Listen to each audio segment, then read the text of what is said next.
Hello बच्चों, नमस्ते। Welcome to this amazing session. आज हम ईएमआई का अगला लेक्चर आपके सामने लेके आए हैं दोस्तों। कौन सा टॉपिक आज हम ईएमआई में करने वाले हैं? वो है सेल्फ और म्यूचुअल इंडक्टेंस। देखिए, काफ़ी बच्चों को ना इसकी फील नहीं आती है, कैसे इसको समझे वो समझ नहीं पाते हैं, कैसे अप्लाई करें वो सब आज आपको सिखा दिया जाएगा दोस्तों। आपको एक कंप्लीट फील दी जाएगी इस टॉपिक की। तो यह ज़्यादा बड़ा टॉपिक नहीं है, लेकिन ये इम्पॉर्टेंट टॉपिक है क्योंकि इससे सवाल बड़े स्कोरिंग आते हैं और हमेशा इससे सवाल देखने को मिलते हैं। तो पूरा लेक्चर देखिएगा कंप्लीट लर्निंग के लिए, क्योंकि आपको पहले थ्योरी कंसेप्ट सिखाने के बाद काफ़ी सारे अच्छे सवालों के थ्रू आपको हम यहाँ पे प्रैक्टिस करा रहे होंगे और बहुत सारे पीवाईक्यूज भी हम यहाँ पे डिस्कस करेंगे। तो आइए बच्चों, पूरे जोश के साथ शुरू करते हैं सेल्फ इंडक्टेंस और म्यूचुअल इंडक्टेंस। मैं हूं Ajit Lulla, BTech from IIT Bombay, आपका फिजिक्स मेंटर। और इस लेक्चर के बाद आप मार्क्स ऐप पे जाके प्रैक्टिस कीजिएगा और टेलीग्राम ग्रुप का डिस्क्रिप्शन में लिंक है, वो ज़रूर ज्वाइन कर लीजिएगा। तो आइए बच्चों, लेट्स बिगिन द सेशन। सबसे पहले देखो, हम पढ़ेंगे सेल्फ इंडक्टेंस के बारे में। अब देखो, पूरी कहानी समझने की कोशिश करिएगा। फैराडे लॉ से शुरू होती है ये कहानी। सोचो, एक हमारे पास लूप है।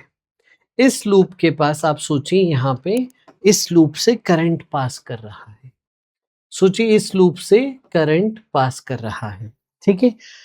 खुद ही के करंट के कारण खुद ही के एरिया से एक फ्लक्स पास कर जाएगा, ठीक है, मैग्नेटिक फील्ड पास कर जाएगी। तो यहाँ से बताइए, इस करंट के हिसाब से अगर मैं राइट हैंड रूल यूज करूं तो ये देखिए, ये करंट क्लॉकवाइज जा रहा है, तो यहाँ पे इनटू द प्लेन आपकी मैग्नेटिक फील्ड क्रिएट हो जाएगी। अच्छा, ये मैग्नेटिक फील्ड किसने क्रिएट की? इसी करंट ने, ठीक है। एक ही लूप है, उसी से करंट जा रहा है, उसी करंट की फील्ड उसी से पास कर रही है। इस फील्ड का इससे जो एरिया से पास हुआ, उस करंट से आपके पास एक मैग्नेटिक फ्लक्स हो गया जो इस लूप से पास कर रहा था। तो एक लूप है, उससे करंट जा रहा है, उससे मैग्नेटिक फील्ड आ गई करंट के कारण, और उसी मैग्नेटिक फील्ड के कारण फ्लक्स आ गया। मानते हो ये बात? ठीक है, ये पहली चीज हो गई। दूसरी चीज, ये मैग्नेटिक फील्ड जो यहाँ प्रोड्यूस हुई, क्या वो करंट के प्रोपोर्शनल होगी? जरा बताइए। करंट के प्रोपोर्शनल होगी। जितना ज्यादा करंट होगा उतनी ज्यादा यहाँ पे मैग्नेटिक फील्ड होगी। एग्जाम्पल के तौर पे बेटा, अगर मैं यहाँ पे मान लीजिए कि एक सिंपल कॉइल मान लेता हूं, एक सिंपल आर रेडियस का सर्कुलर कॉइल मान लेते हैं, तो यहाँ पे बताइए सेंटर पे मैग्नेटिक फील्ड क्या होती है? सेंटर पे बेटा मैग्नेटिक फील्ड रिंग के कारण होती है म्यू नॉट आई अपॉन 2r। ये हमने magnetism effects of current chapter में अच्छे से पढ़ा होता है। तो आ जाइए, तो यहाँ पे देखिए, magnetic field directly proportional to current, जितना ज्यादा करंट उतनी ज्यादा मैग्नेटिक फील्ड। अब यहाँ पे ये करंट यहाँ पे भी तो आएगा, तो क्या मैं इस रिलेशन से डायरेक्ट कह सकता हूं कि जो फ्लक्स है वो डायरेक्टली प्रोपोर्शनल टू करंट हो गया? जितना ज्यादा करंट उतनी ज्यादा फील्ड, उतना ज्यादा फ्लक्स, राइट। तो यहां से आ गया। और अगर ये प्रोपोर्शनैलिटी कांस्टेंट हटाते हैं तो जो आपका एक कांस्टेंट आता है, प्रोपोर्शनैलिटी साइन हटा के इक्वल टू लगा दिया और एक कांस्टेंट के साथ, ये कांस्टेंट आपका कहलाता है सेल्फ इंडक्टेंस। तो सेल्फ इंडक्टेंस बेटा एल यहाँ पे इसका सिंबल है, और flux equal to L I आपका फॉर्मूला है। एल क्या हो गया? अब यहाँ से एल की परिभाषा बताओ। एल की परिभाषा हो जाएगी flux passing through the loop per unit current. समझ गए? ये सेल्फ इंडक्टेंस हो गया। अब इसको और गहराई में समझते हैं। अब फैराडे लॉ पे बात करते हैं हम। तो फैराडे लॉ ने क्या बोला था, ध्यान से समझिए।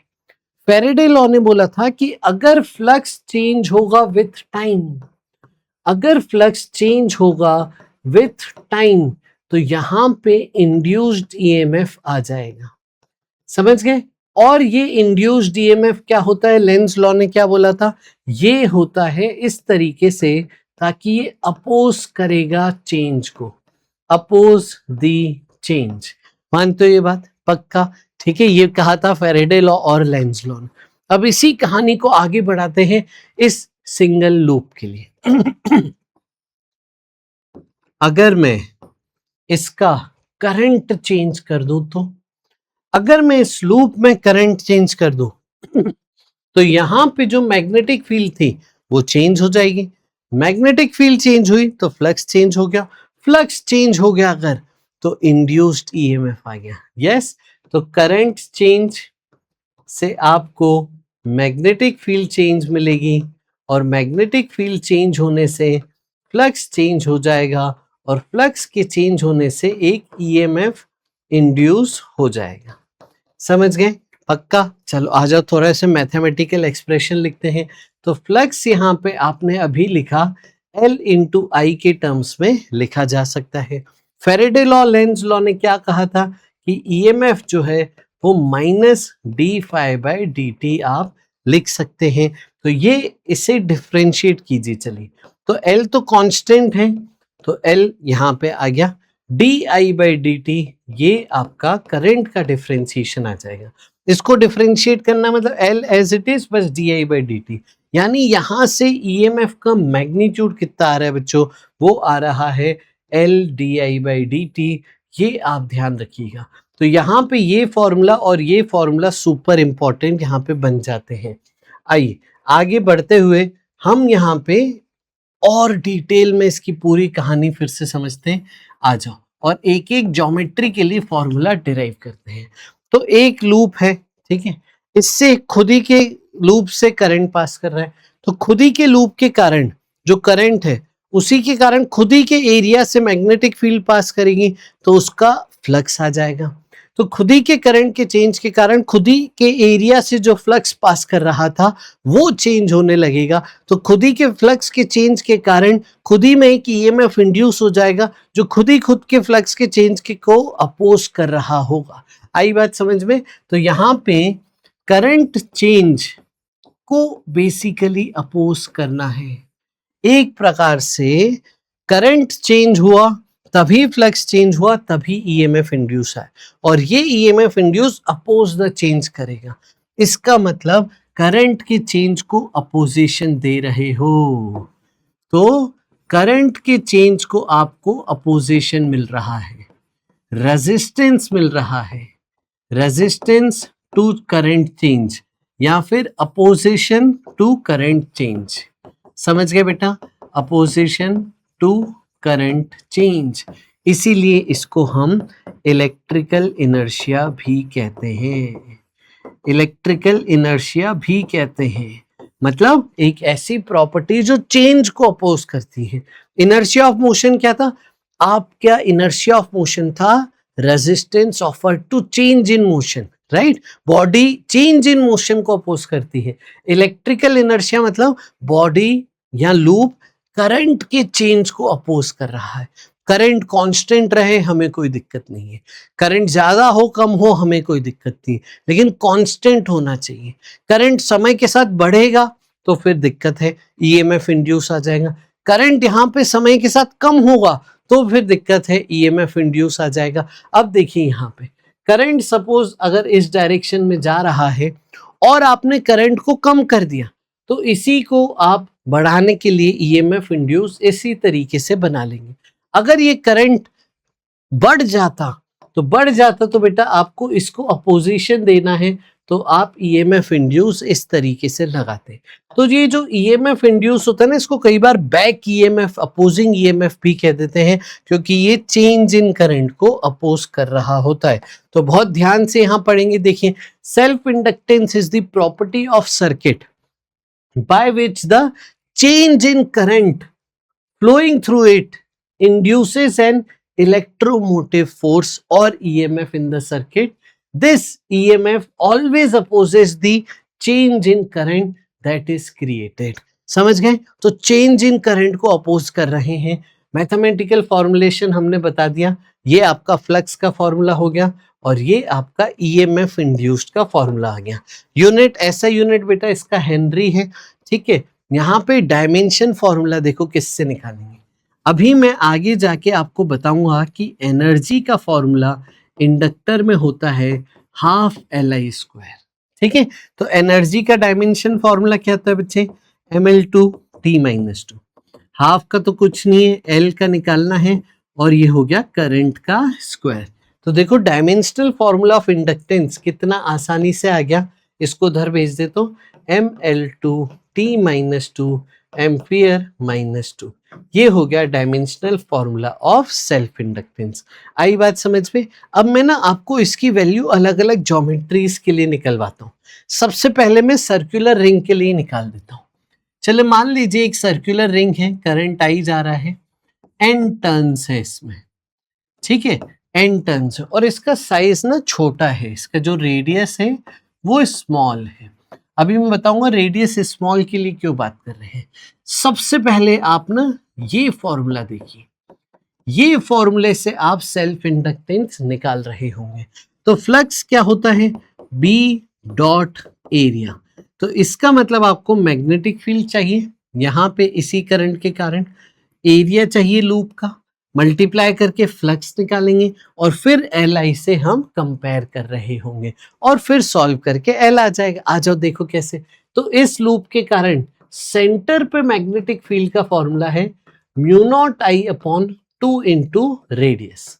मानते हो ये बात, ये एक वायर के कारण था। अब ऐसे ही n टर्न्स हैं अगर, तो हर टर्न के कारण मैग्नेटिक फील्ड होगी, इसीलिए मैग्नेटिक फील्ड n टाइम्स हो गई सेंटर पे।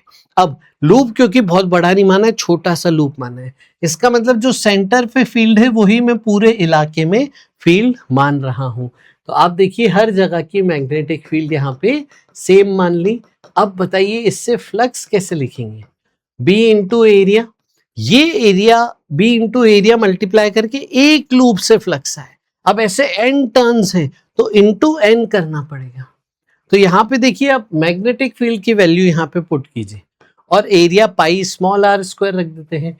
तो μ0IN/2 स्मॉल r पाई r स्क्वायर इंटू n, ये एक r कट गया, देखिए क्या मिला, μ0n square pi small r I/2। अब देखिए फ्लक्स को LI के बराबर करिए, देखिए I कट जाएगा और सेल्फ इंडक्टेंस का इस सर्कुलर कॉइल का फॉर्मूला बन रहा है μ0n square pi small r whole divided by 2।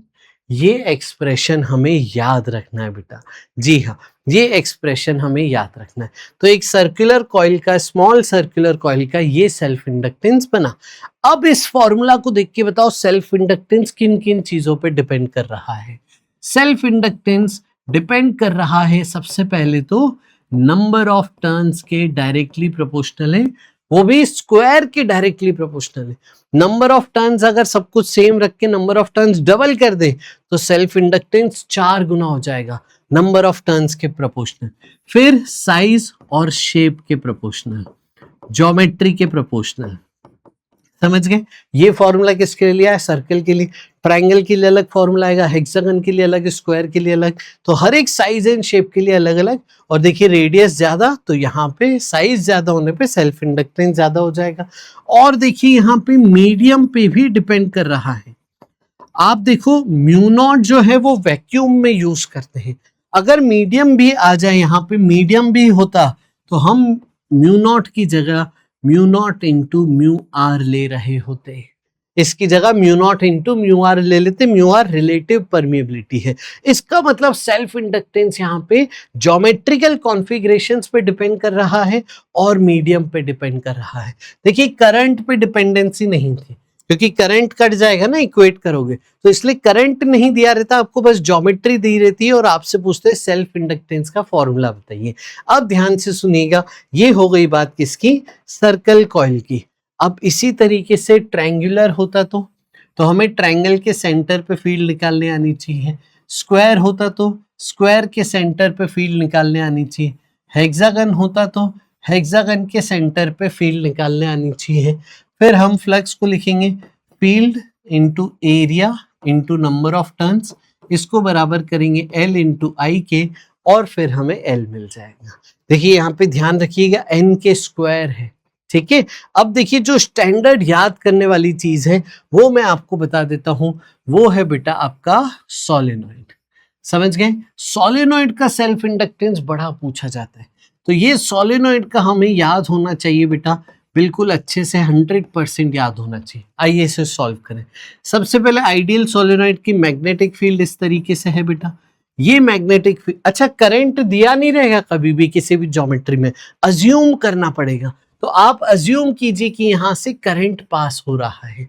अब बताइए सर इससे फ्लक्स कितना जाएगा, तो B इंटू एरिया, ये एक टर्न से फ्लक्स होगा, इंटू अगर मैं number of turns capital N मान लूं तो ये टोटल फ्लक्स होगा इस पूरे सोलेनॉइड से।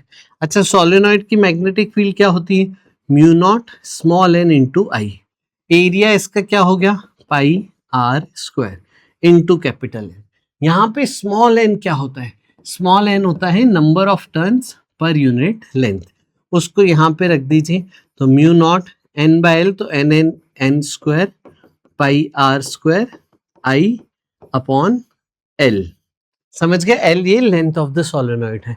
इसी को अगर आप कैपिटल एल इंटू आई के बराबर करते हैं तो आप देखिए कैपिटल एल क्या मिल गया हमें, mu naught capital N square pi R square upon length.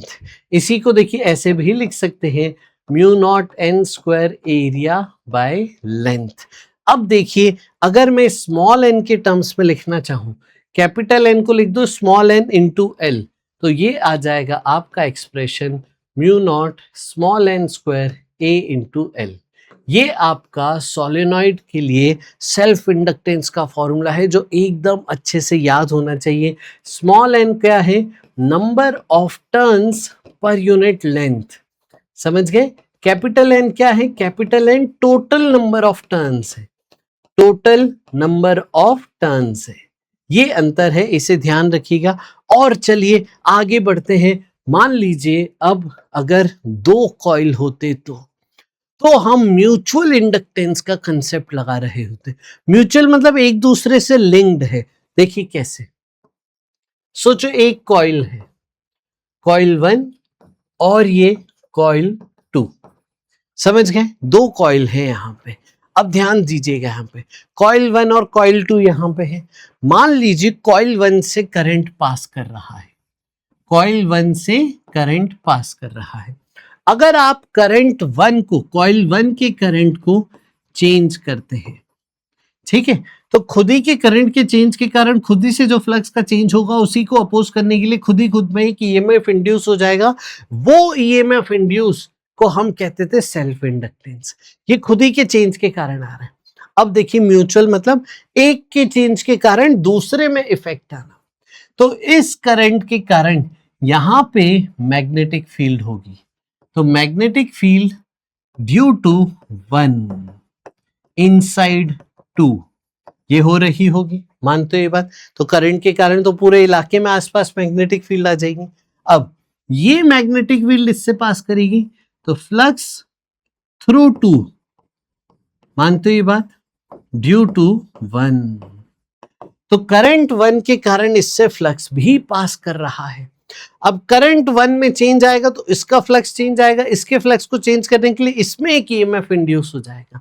तो अगर मैं करंट 1 का चेंज कह रहा हूं तो फ्लक्स 2 में चेंज आएगा, तो ईएमएफ इंड्यूस हो जाएगा सेकेंड लूप में, मानते हो ये बात, इन सेकेंड लूप। इस प्रॉपर्टी को बोल रहे हैं म्यूचुअल इंडक्टेंस। एक के करंट के चेंज को दूसरा अपोज कर रहा है। अब देखिए ये जो फ्लक्स है वहां पे फॉर्मूला क्या था, एल आई, यहां पे फॉर्मूला है एम आई। कैसे आया वो भी चलो समझा देते हैं। देखिए कैसे, फ्लक्स इन 2 जो है वो प्रोपोर्शनल होगा I1 की, इसके करंट ज्यादा से इसकी फील्ड ज्यादा से इसका फ्लक्स ज्यादा हो जाएगा। तो ये जो प्रोपोर्शनलिटी कांस्टेंट आएगा वो आएगा m, इस तरीके से, समझ गए। तो flux 2 equal to m into I, और ये m है म्यूचुअल इंडक्टेंस। इसी तरीके से इसका करंट इसमें फ्लक्स चेंज ला रहा होगा, तो आप लिखोगे फ्लक्स इन 1 को आप लिखोगे m इंटू I2, ठीक है। चलो अब देखो इसके चेंज के कारण इसमें जो ईएमएफ आया, या फिर इसके करंट के चेंज के कारण इसमें जो ईएमएफ आया, उन दोनों में जो m आएगा बच्चे वो m सेम होगा। इसे हम रेसिप्रोसिटी थ्योरम कहते हैं। इसके कारण इस पे म्यूचुअल इंडक्टेंस और इसके कारण इस पे म्यूचुअल इंडक्टेंस सेम होगा। आइए पढ़ते हैं। Mutual inductance is the property of pair of closely placed coils where changing current in one coil induces an EMF in the neighbouring coil. एक में चेंज इन करंट के कारण दूसरे में ईएमएफ आना, इस प्रॉपर्टी को हम कह रहे हैं म्यूचुअल इंडक्टेंस। ये आपका जनरल एक्सप्रेशन बन गया और इसी को देखो डिफरेंशिएट करेंगे तो M d I by d t से आपको ईएमएफ मिल जाएगा, है ना बेटा। चलो अब इसको कैलकुलेट करना सिखाएं। इसका यूनिट देखिए हेनरी ही होगा। आ जाओ इसको हम पहले कैलकुलेट करना सीखते हैं।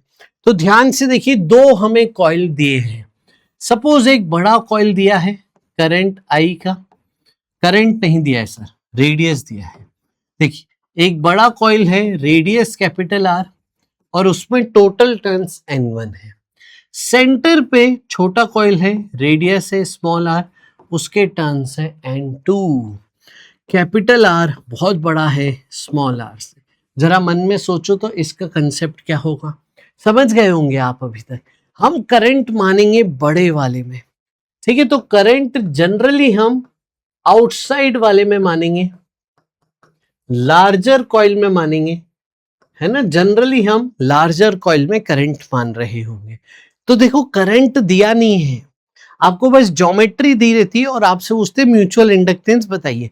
तो करंट किसी में मन से अज्यूम करना होता है। तो अंदर वाले में भी कर सकते हैं, बाहर वाले में भी कर सकते हैं। सॉल्विंग पर्पस से बाहर वाले में करना आसान होता है। वैसे तो किसी में भी करके आप सॉल्व करके आंसर तो सेम आएगा, लेकिन ये हम प्रेफर करेंगे। तो अगर मैंने बाहर करंट माना तो मैग्नेटिक फील्ड सेंटर पे क्या आ जाती है, म्यू नॉट आई अपॉन 2 इंटू रेडियस। मानते हो ये बात। चलो अब देखिए ये फील्ड यहाँ पे मैंने हर जगह सेम मान ली। साइज छोटा क्यों रखा, क्योंकि जो सेंटर पे फील्ड है वही पूरे लूप में मैं फील्ड मान रहा हूँगा। आई बेटा ये बात समझ में। चलो अब फ्लक्स बताओ जरा, फ्लक्स कितना हो जाएगा यहाँ से पास करता हुआ फ्लक्स। अच्छा एक minute sir, number of turns का तो ध्यान ही नहीं दिया। ये एक टर्न के कारण सेंटर में फील्ड है, इनटू नंबर ऑफ टर्न्स करेंगे तब जाके टोटल फील्ड सेंटर पे आएगी। अब flux B into area, area किसका, स्मॉल लूप का, फ्लक्स किससे, स्मॉल लूप से। तो हम इसके करंट के कारण इससे फ्लक्स निकाल रहे होंगे। ये रहा, समझ गए। चलो अब देखो यहाँ पे कैसे, ये एक लूप से फ्लक्स है, लेकिन यहाँ पे सेंटर में कितने लूप्स रखे हैं, यहाँ पे N2। तो इसलिए टोटल फ्लक्स के लिए N2 से मल्टीप्लाई करना पड़ेगा। दो बार नंबर ऑफ टर्न से मल्टीप्लाई हो रहा है, एक बार N1 से फील्ड निकालने में और एक बार फ्लक्स निकालने में N2 से। अब देखिए ये वैल्यू रख दीजिए, तो mu naught N1 N2 upon 2 capital R area of small into small I, ये हो गया। इसको हम किसके बराबर करेंगे, तो flux in small is equal to M current in large. समझ गए बेटा, एम आई के बराबर करेंगे। देखिए एम आई के बराबर करिए, आई कट जाएगा। तो म्यूचुअल इंडक्टेंस का यहाँ पे जो फॉर्मेट बन रहा है वो कुछ इस तरीके से बन रहा है। ये बेटा आपको याद रखना है। अभी इस लेक्चर में हम अलग अलग सवाल करेंगे। बाहर का शेप स्क्वायर ट्रायंगल कर देंगे, अंदर का शेप स्क्वायर ट्रायंगल कर देंगे, और म्यूचुअल इंडक्टेंस के फॉर्मूले में क्या क्या चेंज आया वो आपसे डिस्कस करेंगे। तो ये देखिए PYQ भी बहुत आए हैं एग्जाम में, तो इसलिए फॉर्मूला बहुत अच्छे से याद होना चाहिए। चलिए सोलेनॉइड वाला तो बहुत ही इंपॉर्टेंट केस है। तो सोलेनॉइड देखो, ये एकदम स्टैंडर्ड केस है जो आपको सिखा रहे हैं। एक सोलेनॉइड है हमारे पास कैपिटल आर रेडियस का, इसमें टोटल टर्न्स है N1 और लेंथ हम स्मॉल l ले लेते हैं। एक और सोलेनॉइड है इसके अंदर जो थोड़ा रेडियस मान लेते हैं उसका छोटा है स्मॉल r, इसके नंबर ऑफ टर्न्स है N2। अब आ जाइए हम बात करते हैं। सबसे पहले तो किसी में करंट मानना पड़ेगा। इस ज्योमेट्री का म्यूचुअल इंडक्टेंस आपसे पूछा है, करंट बताइए। चलिए तो किस में माने हम, बाहर के अंदर, तो बाहर वाले में करंट मानिएगा। इसमें अगर हम करंट माने तो यहां से जो फ्लक्स पास कर रहा है वो बता रहे हैं। तो सबसे पहले मैग्नेटिक फील्ड क्या होगी, म्यू नॉट स्मॉल एन आई। स्मॉल एन क्या होता है, number of turns per unit length.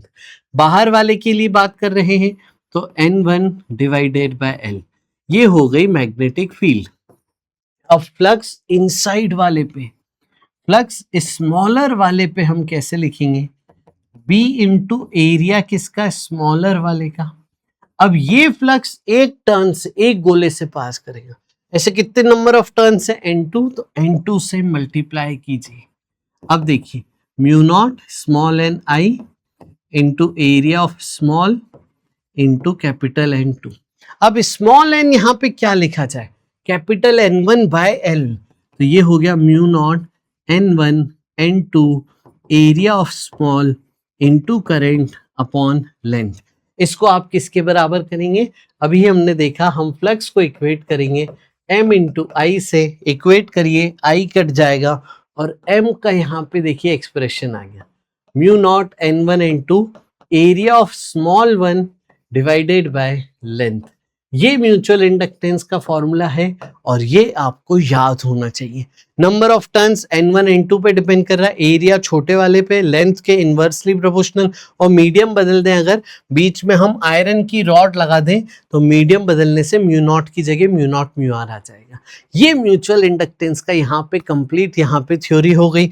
अब देखिए अगर मेरे को दो लूप पता है, सपोज एक लूप है ये, इसका खुद का सेल्फ इंडक्टेंस है, इसे बेटा कॉइल भी कह सकते हैं, इस कॉइल का खुद का सेल्फ इंडक्टेंस L1 है। एक और चलो हमारे पास कॉइल है, ये L2 है, इसका खुद का सेल्फ इंडक्टेंस।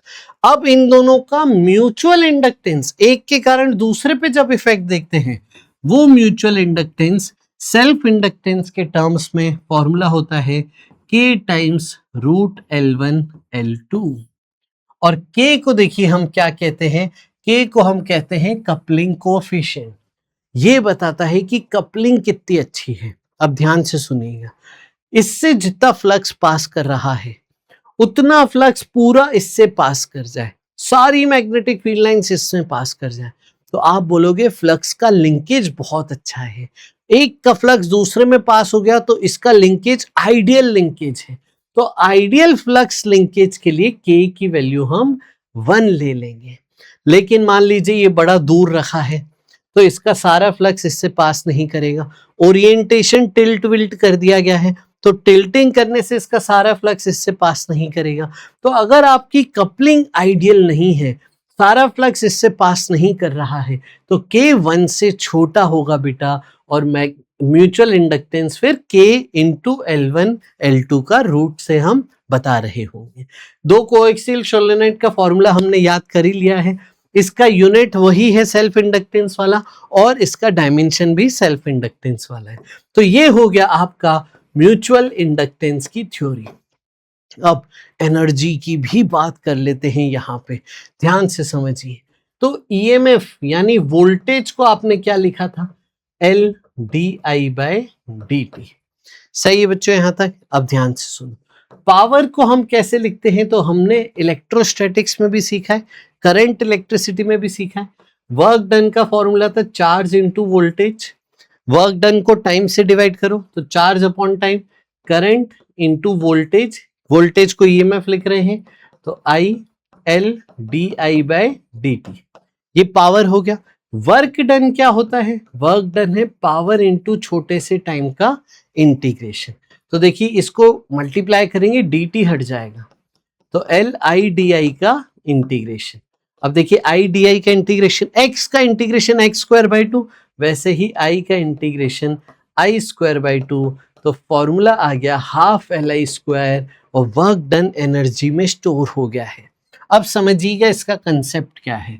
मान लीजिए कि यहाँ पे एक कॉइल है, ठीक है, एक कॉइल है, सिंपल वायर है, घबराना नहीं कॉइल से। वायर को ऐसे गोल गोल गोल गोल घुमा दिया है, वायर को गोल गोल गोल गोल घुमाने से क्या होता है, कॉइल बना दी गए, कॉइल बना दिए गए तो उससे मैग्नेटिक फील्ड पास हो गई, मैग्नेटिक फील्ड पास हो गई तो उससे फ्लक्स पास हो गया, फ्लक्स पास हो गया तो इसमें सेल्फ इंडक्टेंस का कैरेक्टर आ गया, फ्लक्स के चेंज को अपोज करेगा। तो यहाँ पे बस कॉइल बनाने का देखो, अगर वायर सीधी होती सर्किट में तो भी उससे करंट पास कर रहा होता, अगर वायर ऐसे ऐसे घुमा के लगा दें सर्किट में तो भी करंट पास करेगा। मानते नहीं ये बात? लेकिन अगर घुमा देंगे तो घुमाने से अंतर क्या हो गया कि इस करंट के चेंज को अपोजिशन मिलेगा। अब इसमें इंडक्टेंस कैरेक्टर आ गया, अब ये फ्लक्स के चेंज को अपोज करेगा। अब यहाँ पे एक प्रकार से फैराडे और लेंज जिंदा हो चुके हैं अब यहाँ पे आपको बस क्या देखना है कि करंट के चेंज को अपोजिशन मिलेगा, एक इंड्यूस्ड डीएमएफ आ जाता है। लेकिन यहाँ पे करंट के चेंज को कोई अपोजिशन मिलेगा नहीं, यहाँ पे कोई भी सेल्फ इंडक्टेंस का कैरेक्टर नहीं है। अब अगर आपने लूप बना दी तो वहां से फ्लक्स पास कर रहा है, मैग्नेटिक फील्ड पास कर रही है। अब मैग्नेटिक फील्ड है तो एनर्जी पक्का होगी मैग्नेटिक एनर्जी, वो मैग्नेटिक एनर्जी है ½ Li², जो यहाँ पे मैग्नेटिक फील्ड में स्टोर हो रही है लूप में।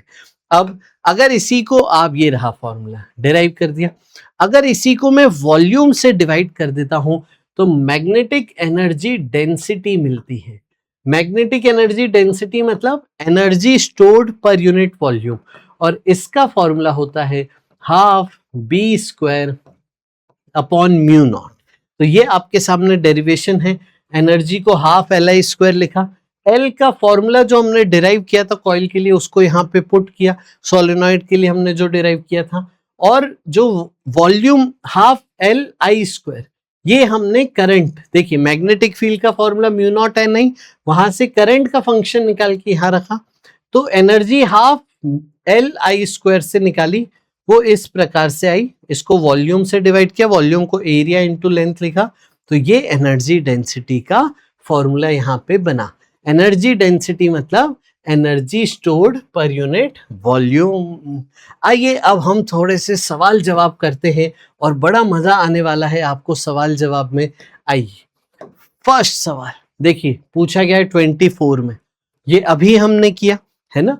तो पहले हम बाहर वाले में करंट मान लेंगे, मैग्नेटिक फील्ड सेंटर पे निकालेंगे, μ0I/2 इंटू बड़े वाले का रेडियस, फिर हम फ्लक्स लिखेंगे इनसाइड से, तो उसके लिए इनसाइड के एरिया से मल्टीप्लाई होगा, तो μ0I/2b इंटू πa²। अब यहाँ पे देखिए आपसे म्यूचुअल इंडक्टेंस पूछ रहा था, ये आंसर आ गया, इसको mi के बराबर कर देंगे, i कट जाएगा तो म्यूचुअल इंडक्टेंस आपका आ जाएगा। यस, म्यूचुअल इंडक्टेंस में i नहीं आएगा, तो μ0 πa²/2b। ये देखिए ऑप्शन 4 से मैच हो रहा है। इसी में आप देखो म्यूचुअल इंडक्टेंस दोनों के टर्न से तो मल्टीप्लाई हो ही रहा था, नंबर ऑफ टर्न से मल्टीप्लाई, रेडियस से कैसे यहाँ पे रिश्ता है, तो आप बोलोगे ये प्रोपोर्शनल है a²/b के, तो बड़े वाले का रेडियस डिनोमिनेटर में, छोटे वाले का रेडियस स्क्वायर करके न्यूमरेटर में है। तो ऐसे प्रोपोर्शनैलिटी भी पूछी जा सकती है। देखिए 19 में आपसे सिर्फ फॉर्मूला पूछा है, टोटल नंबर ऑफ टर्न्स और एरिया को सोलेनॉइड के कांस्टेंट रखा है। सोलेनॉइड के मैग्नेटिक फील्ड का फॉर्मूला, सेल्फ इंडक्टेंस का फॉर्मूला सोलेनॉइड के ये था। However its length is varied, आपने नंबर ऑफ टर्न्स फिक्स रखे, मीडियम फिक्स है, एरिया फिक्स है, लेंथ के साथ कैसा वेरिएशन है, तो 1/L का वेरिएशन है, इनवर्स। दैट्स इट बच्चों। देखो कैसे आसान सवाल है। दो लॉन्ग कोएक्सियल सोलेनॉइड है, यहाँ पे अगर आपने सारे केस करे हुए ना तो आपको ये बड़ा आसान लगेगा, लेकिन जिस बच्चे ने ढंग से पढ़ा नहीं है ना उसके लिए तो ये बाप रे बाप बड़ा चैलेंजिंग हो जाता है। तो इसलिए पूरा अच्छे से पढ़िए। दो लॉन्ग सोलेनॉइड है, सेम लेंथ के हैं, इनर और आउटर कॉइल्स दिए हैं, और आपको number of turns per unit length भी दिए हैं। Ratio of mutual inductance to self inductance of inner coil आपको बताना है। सबसे पहले इनर कॉइल का सेल्फ इंडक्टेंस हम लिख लेते हैं। तो सेल्फ इंडक्टेंस का फॉर्मूला क्या था, μ0 नंबर ऑफ टर्न्स का square area upon length. Number of turns upon length को हम लिखते हैं स्मॉल n, तो नंबर ऑफ टर्न्स को लिख सकते हो स्मॉल n इंटू एल, और ये हो जाएगा μ0 n² area into small n। अब चलिए वैल्यू डालते हैं। तो आपको इनर के लिए क्या दिया था, आ जाओ जल्दी से देखिए, इनर के लिए क्या दिया है, इनर के लिए रेडियस 1 और टर्न्स n1 है, तो n1 और रेडियस, तो एरिया आ जाएगा πr², इंटू लेंथ। ये आपका इनर का सेल्फ इंडक्टेंस हुआ। अब म्यूचुअल इंडक्टेंस का फॉर्मूला क्या था बेटा, mu naught N1 into area of small upon length, याद है। चलिए अब यहां पे कैपिटल एन को क्या लिखेंगे, इस तरीके से स्मॉल एन इंटू एल। तो ये हो गया म्यू नॉट N1L N2L और छोटे वाले का एरिया अपॉन एल। तो एल तो बेटा कट जाएगा यहाँ पे, देखिए क्या बनेगा, पाई R1 स्क्वायर इंटू एल। तो ये आपका म्यूचुअल इंडक्टेंस आ गया। अब देखिए रेशियो क्या बताना है, mutual inductance divided by self inductance, यानी M बाय L का रेशियो बताना है। देखिए म्यू नॉट कट गया, N1 ऊपर है, नीचे N1 स्क्वायर है, तो नीचे एक N1 बच जाएगा, पाई R1 स्क्वायर कट गया, L कट गया, ऊपर एक N2 बच जाएगा। तो इसका आंसर है N2 बाय N1। आया बच्चे समझ में। ऐसे देखिए बहुत सवाल है यहाँ पे। तो देखिए आपसे 23 में ये सिर्फ क्या पूछ रहा है, एनर्जी स्टोर्ड बताइए। तो हाफ L I स्क्वायर करिए, I दिया है, रेजिस्टेंस दिया है, रेजिस्टेंस दिया है तो करंट आ जाएगा। देखिए वोल्टेज 10 वोल्ट अप्लाई करके आपको पहले तो करंट निकालना है। तो करंट ईएमएफ अपॉन रेजिस्टेंस करके करंट निकालिए, एल को रखिए, सॉल्व करके इसका आंसर निकालिएगा। होमवर्क है, छोटा सा सवाल। इसका आंसर देखिए मैं आपको बता देता हूं, मेरे पास लिखा हुआ है। इसका आंसर है बेटा, बता देता हूं जल्दी से, 625। इंटीजर टाइप सवाल। अगला सवाल फटाफट से देखिए, एक कॉइल में करंट का चेंज है -2 से +2 और टाइम दिया है और इंड्यूस्ड ईएमएफ दिया है, सेल्फ इंडक्टेंस पूछा है। तो इंड्यूस्ड ईएमएफ का फॉर्मूला था, अगर मैं सिर्फ मैग्नीट्यूड की बात करूं तो d∅dt। अगर मैं एवरेज ईएमएफ इंड्यूस्ड की बात करता हूं तो वो होगा total change in flux divided by total time taken. Flux को हमने लिखा था L इंटू आई, तो ये हो गया L into change in current. Average में बात करें तो total change in current upon total time taken. Yes बेटा, बस इसमें फॉर्मूला रखना है, देखो ध्यान से कैसे। तो ईएमएफ आपको दिया है 0.1 इज इक्वल टू L, हमें निकालना है। करंट का चेंज फाइनल माइनस इनिशियल, तो 2 minus of -2 divided by time. बस ये हो गया 1/10 इक्वल टू L, ये हो गया 4/2 10 1 2 और L देखिए यहां से आ गया 1/200। इसे आप 1000 से मल्टीप्लाई करना तो 5 मिली हेनरी आंसर आ जाएगा। आए बेटा समझ में। अगला यहाँ पे सवाल देखिए। अब देखिए बाहर स्क्वायर है, अंदर स्क्वायर है। इसमें अलग अलग पैटर्न बना सकते हो, बाहर सर्कल अंदर स्क्वायर, बाहर स्क्वायर अंदर सर्कल, बाहर ट्रायंगल अंदर स्क्वायर, बाहर ट्रायंगल अंदर सर्कल, ऐसे बना सकते हैं।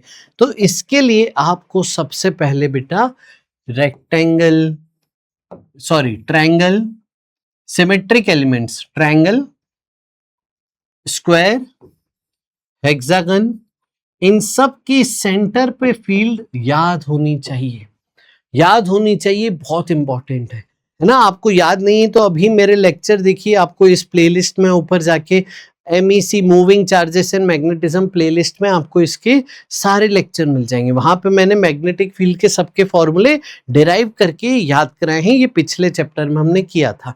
आइए यहाँ पे अभी बात हो रही है स्क्वायर की, तो स्क्वायर को हम पहले डिटेल में बात कर लेते हैं। तो स्क्वायर की मैग्नेटिक फील्ड कैसे आई थी सर, वो भी बता देते हैं। ये रहा करंट आई, सोचो ये दूरी है L/2। एक वायर के कारण मैग्नेटिक फील्ड का जो फॉर्मूला था वो हम लिख देते हैं, आपको याद आ जाएगा। ये एक वायर के कारण मैग्नेटिक फील्ड का फॉर्मूला है, इंटू 4 कर दीजिए सर, तो टोटल मैग्नेटिक फील्ड आ जाएगी चारों वायर के कारण सेंटर पे। स्मॉल r क्या था, वायर से परपेंडिकुलर डिस्टेंस, जो यहाँ पे L/2 है। ओके सर, वो लिख देते हैं।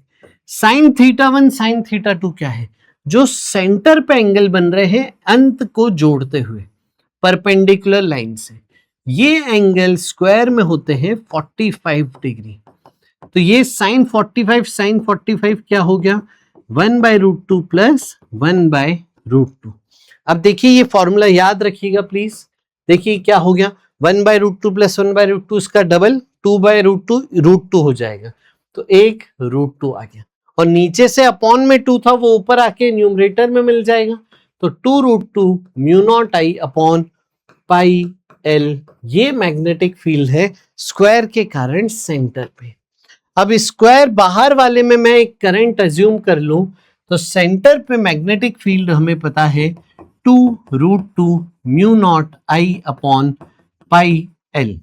ठीक है सर, अब हमें फ्लक्स लिखना है इनसाइड वाले पे, तो इनसाइड फ्लक्स में इनसाइड का एरिया मल्टीप्लाई करेंगे, तो इनसाइड का एरिया चलिए मल्टीप्लाई करिए, इनसाइड का एरिया स्मॉल एल स्क्वायर। इस फ्लक्स को m इंटू आई के बराबर करिए और देखिए म्यूचुअल इंडक्टेंस आपका क्या बन रहा है। ये म्यूचुअल इंडक्टेंस देखिए आपका बना सेटअप आए समझ में, ये मैच कर रहा है ऑप्शन 4 से, तो 4 आपका सही जवाब हो गया। आइए आगे बढ़ते हैं, अगला सवाल आपके सामने। ये देखिए स्टेटमेंट वाइज सवाल पूछा है, self inductance of the coil. तो सेल्फ इंडक्टेंस का पहले फॉर्मूला लिख लीजिए, वो था mu naught n square area by length. Self inductance depends on geometry, सही बात है। Self inductance does not depend on permeability, बिल्कुल गलत है, परमिएबिलिटी तो है ऑप्शन में। सेल्फ इंडक्टेंस ईएमएफ जो आया वो oppose any change in current in the coil, बिल्कुल सही है। सेल्फ इंडक्टेंस मतलब इलेक्ट्रिकल इनर्शिया खुद ही के करंट के चेंज को अपोज करने का, खुद ही के अंदर एक बैक ईएमएफ क्रिएट हो जा रहा है, उस प्रॉपर्टी को सेल्फ इंड्यूस्ड ईएमएफ कह रहे हैं। फिर self inductance is electromagnetic analogue of mass in mechanics, है ना। इनर्शिया मैकेनिक्स में मास इनर्शिया बताता था, यहाँ पे सेल्फ इंडक्टेंस इलेक्ट्रिकल इनर्शिया बता रहा है, बिल्कुल सही है। Work needs to be done against self induced EMF in establishing the current, बिल्कुल सही बात है, समझिएगा ये आप। तो यहाँ पे कॉइल मान लीजिए, अभी कॉइल में करंट कितना है, मान लीजिए 0, कोई करंट नहीं। अब आपने बैटरी लगाई और करंट भेजना चालू किया, तो जब करंट भेजना चालू करोगे तो 0 करंट से करंट ला रहे हो, तो करंट में चेंज ला रहे हो, तो सेल्फ इंडक्टेंस अपोज करेगा। तो आप करंट भेज रहे हो, वो बोल रहा है नहीं नहीं नहीं नहीं, नहीं भेजने दूंगा, नहीं भेजने दूंगा, तो आपको स्टार्टिंग में थोड़ा काम करना पड़ेगा करंट को भेजने के लिए, वही आपको ये कहा गया है। तो ये सही है, बी गलत है, बस बी गलत, बी गलत, बी गलत, तो ऑप्शन 3 आपका सही हो गया। अगला सवाल देखिए, यहाँ पे स्क्वायर में सर्कल है, तो स्क्वायर की मैग्नेटिक फील्ड आपको याद होनी चाहिए, ये रही आपकी स्क्वायर की मैग्नेटिक फील्ड। फिर सर्कल है तो फ्लक्स क्या लिखेंगे, अंदर वाले का area pi R square upon pi L, इसको एम आई के बराबर कर दीजिए। तो म्यूचुअल इंडक्टेंस देखिए क्या है, 2√2 म्यू नॉट, पाई कट जाएगा R square by L, 2√2 mu naught R by L square. देखो यह इसलिए गड़बड़ है, तो इसलिए ऑप्शन 3 यहाँ पे सही जवाब आ गया। समझ गए बेटा कैसे करना है। अगला सवाल ये देखो, एक इनफाइनाइट वायर दी है, इसके पास में एक लूप रख दिया है और आपसे पूछा है म्यूचुअल इंडक्टेंस बताइए इस सेटअप का। कैसे करेंगे सर, आओ सिखाएं। तो इनफाइनाइट वायर के कारण यहां पे जब मैं एक लूप के लिए फ्लक्स कैलकुलेट करूंगा और फ्लक्स को m इंटू आई के बराबर कर दूंगा। अब देखो यहाँ पे इंपॉर्टेंट चीज क्या थी कि इससे डिस्टेंस बदल रहा है, तो फ्लक्स कैसे निकालेंगे, फील्ड वेरिएबल है, इंटीग्रेट करके निकालेंगे। देखिए फ्लक्स वाले लेक्चर आप देखेंगे तो वहां पे इसी का आपको फ्लक्स निकालना सिखाया था। x पे dx एलिमेंट ले लिया जाए, इसकी लेंथ कितनी है a, तो ये लेंथ a है, छोटा सा एरिया क्या लिखेंगे इसका, लेंथ इंटू थिकनेस। फ्लक्स को हम लिखेंगे कैसे, integration of field into area. तो फील्ड क्या हो गया, म्यू नॉट आई अपॉन 2 पाई एक्स और a इंटू डी एक्स। देखिए कॉमन टर्म बाहर ले लीजिए, कांस्टेंट टर्म ये पूरी बाहर आ गई, इंटीग्रेशन में हो गया dx बाय एक्स, जिसका इंटीग्रेशन क्या है ln x। तो ये आपका देखिए क्या बन गया, mu naught I a upon 2 pi ln x। ln की लिमिट्स सबसे पहले b लेंथ पे आ रहा है, अंत पॉइंट b प्लस ए पे आ रहा है, तो लिमिट b से a प्लस बी, फिर ln higher limit minus lower limit, तो ln a माइनस बी क्या होता है, ln a बाई बी। तो वो डिवीजन में लिख से इसको हम बना सकते हैं mu naught I a upon 2 pi ln a plus b upon b. ये आपको मिला फ्लक्स। इसको mi के बराबर करिए, i कट जाएगा और m आ जाएगा, तो m यहां से आ रहा है mu naught ln a plus b upon b a upon 2 pi. M I right बच्चों, यही आ रहा है, यस। और ये किससे मैच कर रहा है, देखो देखो ये रहा, ये आंसर है। आया समझ में बेटा? इस तरीके से ये सवाल है। अगला सवाल देखो, बच्चों को उलझाने वाला सवाल है। एक लॉन्ग स्ट्रेट वायर है, इसको आपने एक सर्कल की एक्सिस पे रखा है और यहाँ पे म्यूचुअल इंडक्टेंस इस सेटअप का पूछ रहा है, इसमें करंट अंदर जा रहा है। अब ध्यान से सोचिएगा, अंदर अगर करंट गया तो इस लूप से फ्लक्स कितना होगा वो आपको निकालना है। फ्लक्स इन लूप आपको निकालना है, उसको mi के बराबर करेंगे। अब ध्यान से देखना, इस करंट के कारण अंगूठा अंदर डालिए और ऐसे घुमाइए, तो इसकी जो मैग्नेटिक फील्ड लाइंस हैं इस तरीके से हैं। मानते हो ये बात? फ्लक्स को आप क्या लिखते हो, B डॉट A। तो magnetic field lines into the plane है अंदर की तरफ। अगर करंट है तो मैग्नेटिक फील्ड लाइंस प्लेन के अलोंग ही आ गई। करंट इनटू द प्लेन है सर, तो फील्ड लाइंस लूप के अलोंग ही है। अगर फील्ड लूप के अलोंग है और एरिया कहां होगा, लूप से परपेंडिकुलर, मैग्नेटिक फील्ड लाइंस इस तरीके से हैं और आपका एरिया क्रॉस में है, प्लस के कैप या माइनस के कैप में। तो बताइए इसका इससे डॉट प्रोडक्ट क्या आएगा, परपेंडिकुलर है, अलग प्लेन में है, परपेंडिकुलर है, डॉट प्रोडक्ट जीरो आ जाएगा। फ्लक्स जीरो है तो म्यूचुअल इंडक्टेंस जीरो है, यहाँ पे कोई कपलिंग ही नहीं है, कोई लिंकेज ही नहीं है। चलिए अब अगला सवाल, कैसे यहाँ पे चेंज आ रहा है। म्यूचुअल इंडक्टेंस का मैं फॉर्मूला लिख देता हूं यहाँ पे, तो आपको ध्यान रहेगा। ये म्यूचुअल इंडक्टेंस, तो डिस्टेंस बिटवीन कॉइल बढ़ाने से क्या आ रहा है। आप बोलोगे सर इस फॉर्मूला में डिस्टेंस बिटवीन कॉइल्स तो है नहीं। देखो, दो कॉइल अगर यहां पे मैं बना दूं इस तरीके से और इनके बीच के लिंकेज की बात करें, दोनों जब पास थे तो इनके बीच का लिंकेज बहुत अच्छा था, एक से दूसरे में फ्लक्स पास हो रहा था। दूर करते जाओगे तो फ्लक्स लिंकेज, इसकी फील्ड इसमें नहीं जाएगी, कम जाने लगेगी, है ना। डिस्टेंस बढ़ाओगे तो फील्ड कम होने लगेगी, फ्लक्स कम होने लगेगा, लिंकेज कम होने लगेगा। जब एक का फ्लक्स दूसरे में लिंक ही नहीं है तो आपका म्यूचुअल इंडक्टेंस कम होने लगेगा, तो म्यूचुअल इंडक्टेंस यहाँ पे डिक्रीज होने लगेगा। समझ गए? फिर अगला क्या, नंबर ऑफ टर्न्स डिक्रीज कर दी, N1 N2 डिक्रीज, तो म्यूचुअल इंडक्टेंस यहाँ पे डिक्रीज करने लगेगा। फिर अगला क्या, रॉड रख दी। अच्छा, रॉड रखने से क्या होगा, म्यू नॉट की जगह आप लिखोगे mu naught into mu r, तो म्यू आर 1 से बड़ा है रॉड का, तो आपका इस केस में इंक्रीज हो जाएगा। आया बेटा समझ में? तो ये था आज के लिए सवाल, बहुत सारा हमने सीखा। अभी के लिए इतना ही, बहुत सारा प्यार, बहुत सारा आशीर्वाद। इस सेशन को कमेंट करिएगा, अपने दोस्तों तक पहुंचाइए। पूरे भारत में सबको अच्छी लर्निंग, कंसाइज लर्निंग का अधिकार है, तो आप लोगों के लिए बहुत मेहनत करके लेक्चर बना रहे हैं, सब तक पहुंचाइए। अभी के लिए इतना ही, बहुत सारा प्यार, बहुत सारा आशीर्वाद। मैं हूं Ajit Lulla, BTech from IIT Bombay, आपका physics mentor. Bye bye, take care, God bless you.